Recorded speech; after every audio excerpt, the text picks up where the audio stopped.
প্রতিটি মানুষই তার ব্যক্তিগত লক্ষ্য অর্জনের পিছনে ছুটছে।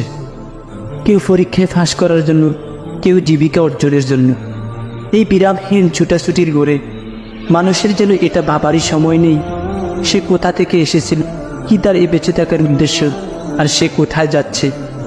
জীবনের এই প্রতিযোগিতার মহাসাগরে ডুবে থাকা অবচেতন প্রায় মানুষগুলিকে আল্লাহ জাগিয়ে দিয়ে বলছেন, এর কিছুই তোমাদের কাজে দিবে না।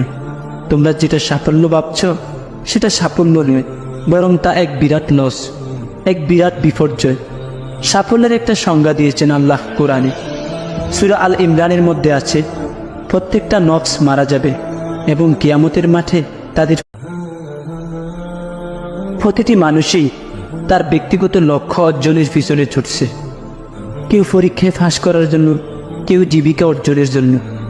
এই বিরামহীন ছুটাছুটির গড়ে মানুষের যেন এটা ভাবারই সময় নেই সে কোথা থেকে এসেছিল, কি তার এই বেঁচে থাকার উদ্দেশ্য, আর সে কোথায় যাচ্ছে। জীবনের এই প্রতিযোগিতার মহাসাগরে ডুবে থাকা অবচেতন প্রায় মানুষগুলিকে আল্লাহ জাগিয়ে দিয়ে বলছেন, এর কিছুই তোমাদের কাজে দিবে না। তোমরা যেটা সাফল্য ভাবছ সেটা সাফল্য নয়, বরং তা এক বিরাট লস, এক বিরাট বিপর্যয়। সাফল্যের একটা সংজ্ঞা দিয়েছেন আল্লাহ কোরআনে। সূরা আল ইমরানের মধ্যে আছে, প্রত্যেকটা নফস মারা যাবে এবং কিয়ামতের মাঠে তাদের